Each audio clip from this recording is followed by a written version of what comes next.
Okay, ito ang mga mainit na reaksyon ngayon. Dito pa rin tayo kay Epipanyo Labrador. Kahit nagtatago na ito sa kabundukan, ay panay pa rin. Wangwang sa kaniyang bunganga nga parang puwit sa manok. Panoorin natin ito kasi matapang nga duwag ito. Dahil kaya matapang siya na duwag dahil nagtatago ito sa kabundukan kung saan na ito ngayon naroroon. Kasi kung makita natin sa kanyang background ay nasa bundok na ito. Talahiba na ang kanyang likuran. So panoorin natin, huwag na natin ito patagalin. Mga kababayan natin ito. Isiwalat ko na katotohanan para po sa ating mga kababayan. O kaya marami po nagtatanong mga minamahal ko mga kababayan kung ako ba daw ay surrender sa INC. Ako ba susuko sa INC? Pero isa lang po masasabi ko mga minamahal ko mga kababayan. Doon po sa mga kababayan natin na nagtatanong at syempre doon po sa mga nag-message sa atin sa ating Facebook Live. Ayun nga mga kababayan, nagtatago nga ito. Ayaw siyang sumuko. Diba? Ayaw sumurrender. Diba? Ibig sabihin, takot ito. Ngayon, ngak-ngak na ngak-ngak ito dahil nasa bundok nga ito. At maging sa ating YouTube Live, no? At maging sa ating video na pinalalabas po dito sa ating programa. Isa lang po masasabi ko, wala po dapat sumuko na Epipanyo Labrador sa INC. Bakit? Ayun nga mga kababayan, wala daw ang Epipanyong sumuko sa Iglesia ni Cristo. Dahil unang-una po, wala pong ginawang malaking krimen si Epipanyo Labrador sa INC. Wala daw siyang nagawang krimen sa INC. Iwanagin ko lang ho. Kung meron man po akong nagawa, yun po yung minura ko, yung Mongoloid na leader ng Iglesia ni Cristo. Yan ay krimen pa rin yan, kaso pa rin yan. Epipanyo Labrador, paninira ng puri yan ang pagmumura mo sa Iglesia ni Cristo. Na ang totoo ay Iglesia ni Manalo, na kung saan ginagamit yung kanilang mga membro para sa pamumulitika o para proteksyonan yung mga taong walang niya magnanakaw. Anong tawag sa iyo? Sinong gumamit sa iyo? Katulad po ni Sara Duterte. Ikaw ang magnanakaw, ikaw ang magnanakaw. Hindi ka ba nahiya sa sarili mo? Ikaw ang magnanakaw tapos bintang mo kay Sara Duterte nga magnanakaw si Sara Duterte. Ikaw ang magnanakaw, Epipanyo Labrador. Kaya nga nagtatago ka ngayon dahil sa kaso mo. Dahil siguro, di ba, may nabiktima ka nga tinakbo mo umano ang pira ng mga dati mong estudyante nga tinuruan mo ng martial arts. Saan ay nagnanakaw po ng pera sa taong bayan. Ngayon, mga minamahal ko mga kababayan, sa totoo lang tinatakot nila ako eh. Marami silang pinapalabas sa Facebook. O kung talagang matapang ka ba't nagtatago ka? Sabi mo nga, ang tapang mo nga, ang siga-siga mo nga dyan sa harap ng kamera mo At kung ano-ano mga pangalan yung pinagsasabi nila, ito si Aka ganito, Aka gano'n, may kasong ganito, may kasong qualified tip, may kasong marami ako nabasa. Pero gano'n pa man, wala akong pakialam doon.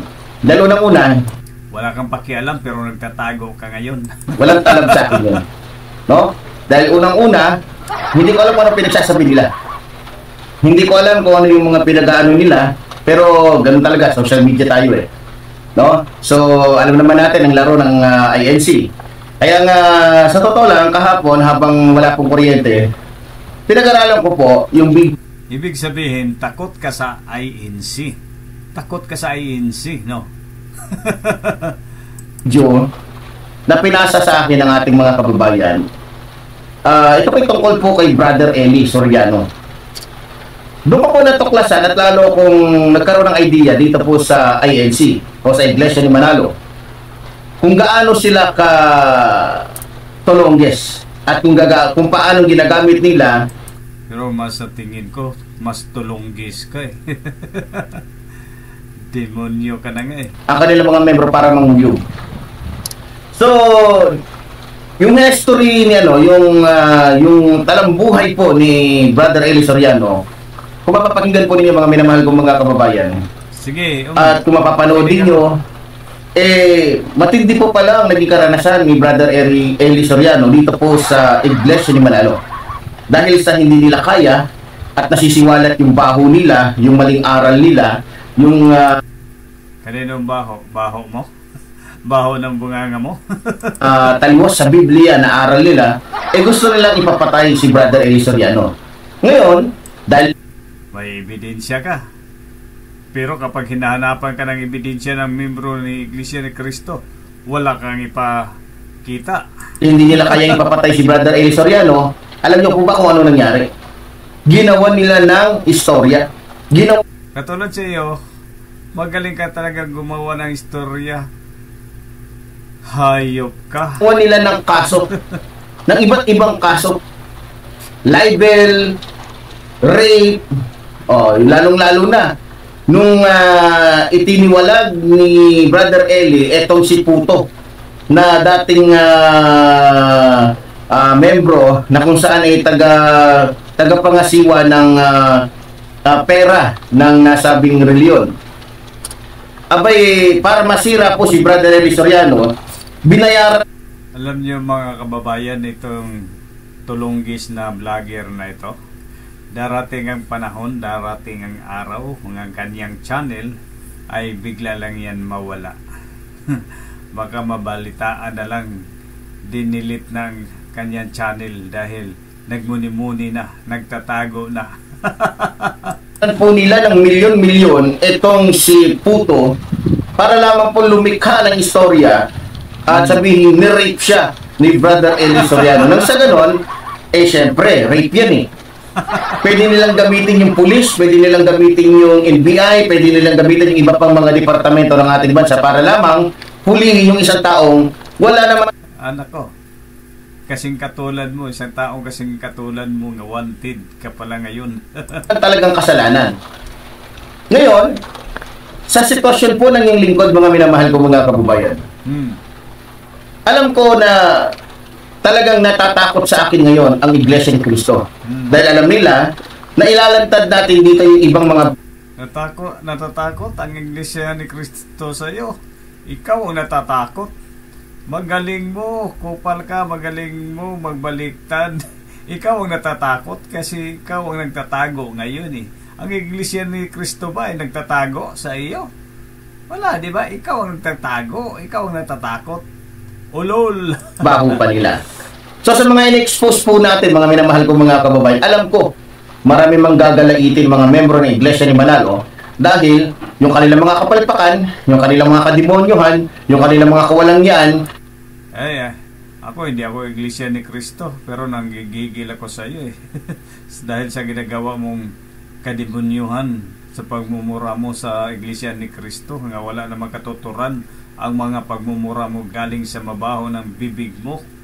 Yung kanilang mga katulonggesan ay dito nilalahad natin mga minamahal kong mga kababayan na kung saan yung mga politiko ay talagang Sino mayroon kaya nagmamahal sa yung mga kababayan mo? Yung mga viewers mo? Baka pagkakitaan mo lang din yun? Naloloko mo din yun? Nagkakapirahan po nila, lalo na po ngayon mga minamahal kong mga kababayan, parating po ang eleksyon. Alam naman natin na yung eleksyon, ang talaga nakikinabang po. Sigurado, kikita ka dyan dahil batuta ka ng mga politiko dyan sa ngayon, di ba? Kumita ka. Po dito ang Iglesia ni Manalo na kung saan ginagamit nila yung kanilang mga membro nang sa ganon, pagkapirahan nila nang sa ganon ay makakuha sila ng pabor. So, iwan ko tong mama nito siguro bading siguro to o supot. Dahil maano yung bunganga niya parang puwet ng manok ba? ano, maputak-putak. So, galit na galit ang pamunuan ng Iglesia ni Manalo sa akin ngayon. Na talagang ini-expose natin. Kaya todo paninira din sila. Ha? Talagang ginagamit nila yung social media, ginagamit nila yung mga vloggers, ginagamit kasi meron daw, si Epipanyo Labrador daw ay si, ano, ganito, ganyan. Si Mabaho ng Bunganga, si Epipanyo Labrador ay mabaho ang bunganga. Na meron daw warrant. Pero, naku, hindi po yan tatalab. Oh, hindi tatalab. Nasaan ka ngayon? Natanggap mo ba? Natanggap mo na ba? Binasa mo ba? Eh, paano mo matanggap? Dahil nagtatago ka nga. Kaya hindi tatalab sa iyo. Dahil nagtatago ka eh. Never po yan tatalab sa akin dahil alam ko na hindi ko alam yan. At hindi niya alam nga. Hindi niya alam. Kasi nagtatago na siya eh. Hindi ko ginawa yan. Mga minamahal ko mga kababayan. Meron pa nga iba, sinisingit pa nila. Yung tungkol sa ganito daw, ganito, ganyan. Naku. Ano? Pero ganun pa man, nagpapasalamat po ako mga minamahal ko mga kababayan dahil habang patagal ng patagal, mas bumubuhos po sa akin ngayon yung suporta, lalong-lalo na po ng mga kababayan natin mga Katoliko at iba pang bumubuhos daw sa kanyang mga suporta. Baka ang sumuporta sa iyo 5 piraso lang tapos pinaulit-ulit mo lang pinapakomment sa ano mo sa comment section. Mga reliyon. Dahil alam nila na tama po ang sinasabi ko. Kaya nga hinamon ko kahapon pala tinawagan po ako ng mga kaibigan natin, mga pastor, mga ministro, at talagang nakikipag-ugnayan sila sa akin at nako, baka mga pulis na yun, NBI, para pag makipagkita ka sa personal sa kanila, pusasan ka na. ibinibigay nila sa akin yung mga info, yung mga impormasyon na talagang ito nga Iglesia ni Manalo ay isang kulto. So masasabi mong hindi ito reliyon kundi isang organisasyon na kung saan ay may kukumpara mo talaga sa isang oh lol, 111 years ang Iglesia ni Cristo. Tapos paano mo nasasabi nga kulto? Ikaw, ang kulto siguro kasi nagtatago ka. At saka ikaw kultong demonyo. Isa ka ba naman nakakita ng isang reliyon na punong-puno ng armas yung kanilang simbahan? Isa ka nakakita ng isang reliyon na may mga gunman, may mga killer? Di ba? Baka ikaw yun. Dahil nagpapakita-kita ka ng mga baril eh. Ang pagkakaalam ko mga minamahal ko mga kababayan sa Iglesia ni Cristo, yung Iglesia ni Cristo ay talagang full holiness sila. Magagalang, alam niyo mga kababayan, dapat talaga ito mananagot sa batas ito. Mananagot ito sa batas kasi yung paninira niyang pure, grabe na yan. Hindi makain ng aso, hindi makain ng baboy. Yung mga binibitawan niyang salita galing sa mabaho niyang bunganga. Bait, mapagpatawad, mapagpakumbaba. Ibang-iba po sa pinapakita ng Iglesia ni Manalo na kung saan akala mo kung sino ng mga hari. Akala mo kung sino na talagang matatapang. Akala mo talaga kung sino na talagang pinakamatibay na reliyon sa buong mundo. Diba? So, alam ko mga minamahal ko mga kababayan na mas titindi pa yung balita ko nga balak pa nila akong sirain sa pamamagitan ng iba't ibang mga pinopost nila. Kulang na lang lahat siguro ng mga kasalanan sa buong mundo nila sa Facebook para lang masira ang iyong lingkod, 'di ba? Pero ganoon pa man mga minamahal ko mga kababayan, hindi po tayo matitinag. Lagi ka lang ulit-ulit hindi matitinag tapos nagtatago ka. Demonyo ka tapos siyempre kapag demonyo ka, hindi ka naman talaga matitinag dahil wala na sa isip mo yung katinuan di ba?